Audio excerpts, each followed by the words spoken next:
Hello, my name is Paula Vickers and I am a St. Tammany Parish School music teacher for grades 4, 5, and 6. I'm so glad you could join me for this lesson.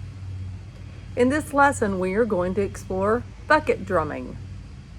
The supplies you will need are some sort of bucket and something to use as drumsticks. I have a drum right here. It's a bucket that I'm going to use for my drum. It's a big bucket.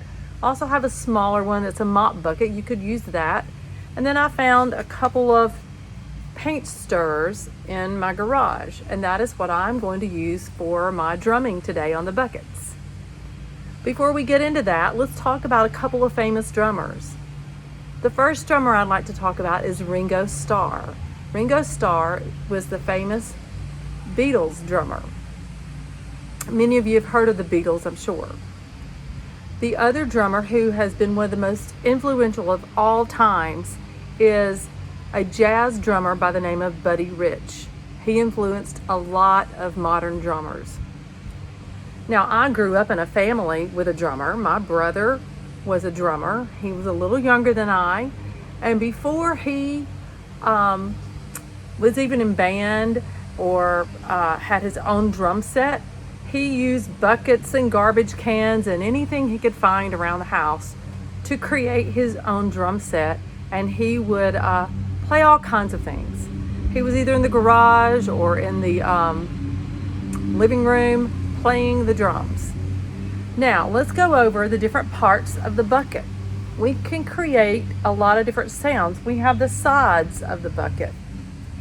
The sides. And if I strike it, it will get a different sound. Okay? Then we have the rim. Now, when I play this in a few minutes, I'm going to go stand behind it. And when you are playing the rim, you need to reach across the bucket and play the rim that's farthest away. It's much easier to play it that way. Then we have the top. And then we also have our sticks that we have chosen. And we can put them in the shape of an X and strike them. These are kind of cool because I can strike them flat and get that sound, or I can strike them on the edges and get that sound. It's just a little different. Listen to the difference. Now listen to the difference in these sounds. So we're going to do a 4-beat pattern using all of the different sounds that we just talked about. We're going to do side, top, rim, click. And I'm going to go stand behind my bucket, and I'm going to play from behind the bucket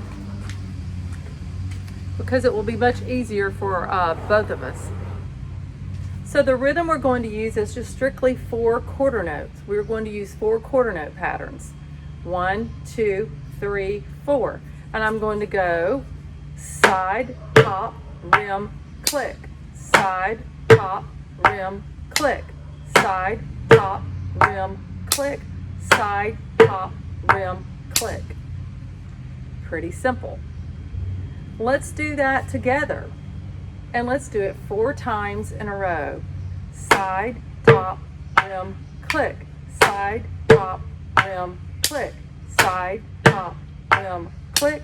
Side, top, rim, click. Very good. Now I want to do a popular song that I have heard many of you guys singing around schools. Everywhere I go, a lot of students your age are singing this song. I have the instrumental version that I'm going to play in just a moment from my computer. But before we do that, before I tell you the song, we're going to learn a few rhythms that we could play. One is, and I'm going to clap these rhythms first. 1 and 2, 3 and 4. Clap that rhythm with me. 1 and 2, 3 and 4. Why do you believe we clap the rhythm before we use it with our sticks or our instrument? Well, we take one of the objects away and it makes it easier to get the rhythm, and then we can add it back with the instrument, and the instrument plays much more easily because we're not having to think too many things at one time. So let me apply it to the sticks, and we'll go 1 and 2, 3 and and 4. 1 and 2, 3 and 4. Now the next rhythm is like this. 1E and a 2 and 3E and a 4 and. Do that with me. 1E and a 2 and 3E and a 4 and. Now let's apply it to the instrument. 1E and a 2 and 3E and a 4 and. Now if I want to be really creative, I can change where I'm striking the bucket.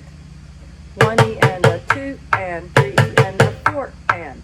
So I get the different sounds from hitting the top to the rim. Listen without me counting aloud.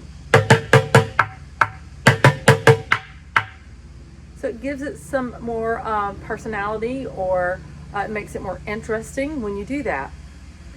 The last rhythm is strictly all 8th notes. So it's 1 and 2 and 3 and 4 and. Do that with me. 1 and 2 and 3 and 4 and. So we're going to go 1 and 2 and 3 and 4 and. Now I'm going to use all 3 of those rhythms that I just taught you. All 3 of the rhythms. And what I'm going to do is I'm just going to be listening to the music, and when the music changes, I'm going to change my rhythm. Now it's really a fun song. It's called Old Town Road. I've heard a lot of students singing this song around, and I'm going to get my computer and play it from my computer, and we will add rhythm to it. Now when I start with my music, I let the computer play a couple of measures, maybe 1 or 2 measures before I come in. That's 4 or 8 beats before I come in. That way I get a really good feel for the song, okay? And then you just listen, and when a new section comes in the music, change what you're doing with your rhythm and play along with it. Don't get too complicated. These rhythms that I have demonstrated are simple rhythms. If you get too complicated, the song sometimes isn't quite as musical as we would want it to be. So let me get my music turned on, and then we will do Old Town Road.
Thank you for watching as we explore bucket drumming today. You did a great job. Remember to keep watching other videos like this one so we can all keep learning together. You can watch lessons daily on STPPS TV or on our website at stpsb.org. See you again soon.